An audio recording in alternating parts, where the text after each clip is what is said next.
온도에 따른 위험도도 다르게 평가가 되는데 보통 10도에서 60도 사이에서 가장 많이 일어난다고 보시면 되겠습니다. 40도에서 60도 정도는 좀 천천히 발생을 하고 증식하게 됩니다. 10도에서 15도는 40도에서 60도와 마찬가지로 균들이 증식하거나 활동을 활발하게 하진 않습니다. 하지만 서서히 증식하는 시기로 아시면 되겠습니다. 네, 그리고 37.7도 정도에서 40도 정도, 이 정도 구간에서는 균들이 평균 속도로 증식을 하게 됩니다. 이 외에도 36.1도에서 37.7도 이때에는 가장 급격하게 증식을 하고 또 균들이 많아지는 시기라고 보시면 되겠습니다. 많은 미생물들, 식중독균들이 10도씨 이하에서는 좀 세균 발육이 억제되다 보니까 보통 냉장고에 넣어놓게 되죠. 냉장고에 넣을 때 가장 좋은 방법은 마이너스 40도씨에서 급속 동결을 한 다음에 마이너스 10도에서 보관 또는 마이너스 18도에서 보통 냉동 보관을 하게 됩니다. 이렇게 냉장 보관, 냉동 보관을 하실 때에도 가장 적절한 방법이 있습니다. 문을 우선 많이 여닫지 않도록 하셔야 되고요. 냉장고에 보관하실 때 적절하게 한 80% 정도만 채워서 보관을 하셔서 냉기가 전체적으로 다 전달이 될 수 있도록 해주시는 것이 좋겠습니다. 그리고 가끔 화재 위험도 있기도 하지만 냉장이 원활하게 되기 위해서는 뒤에 통풍구나 이런 곳에 또는 위에 통풍구가 있는 경우도 있으니까 위나 뒤에 통풍구를 확보해줘서 공간이 원활해야 또 공기순환이 잘 되고 냉각이 잘 되니까 그렇게 해주시는 것이 좋겠습니다.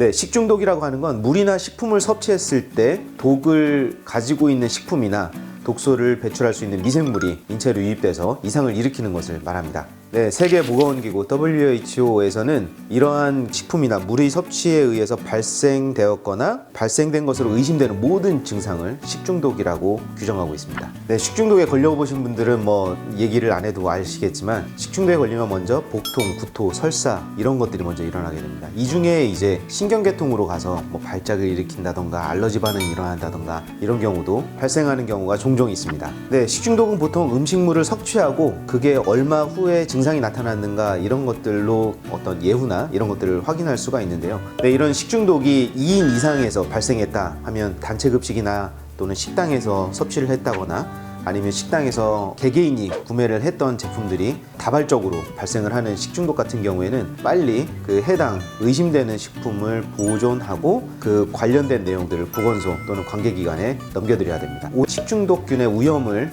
다 기억하고 있을 수는 없으니까 이걸 지수로 나눠놨습니다. 4단계로 나눠놨는데 식중독균이 가장 잘 분포할 수 있는 온도를 40도씨 정도의 pH 6.5에서 7.0 정도로 규정을 해놓고 있습니다. 네, 이 식중독 지수는 55를 시작으로 해서 관심, 주의, 경고, 위험 이렇게 4단계로 나뉘는데 약 15단위로 나뉘어진다고 보시면 되겠어요. 이 4단계에 걸쳐서 일어날 수 있는 문제들과 어떤 온도에서 어떻게 처치해야 하는지 이런 내용들이 담겨져 있습니다.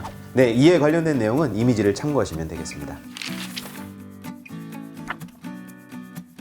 네, 이러한 식중독은 손을 깨끗이 씻는 것 그리고 작업장 또 사업장을 깨끗이 관리하는 것만으로도 충분히 예방할 수가 있습니다. 네, 그 다음으로는 보관 온도를 지키는 것, 영상 5도씨 이하라던가 영하 18도씨 이하라던가 이렇게 제품 보관 온도가 명시되어 있는 기준대로 보관을 하는 것이 좋겠습니다. 이 외에도 방부제 또는 보존제를 사용하는 방법이 있는데요. 소르빈산 칼륨, 안시강산 나트륨 또는 자몽종자 추출물 이런 천연 보존제 또는 합성 보존제를 사용해서 적절하게 제품의 보존성을 높이는 것도 필요하겠습니다. 그리고 가장 많이 사용하는 조리도구나 이런 것들은 열탕 또는 염소 소독을 해서 깨끗한 환경에서 사용을 하시면 식중독균 예방하거나 또는 번식을 막을 수 있겠습니다.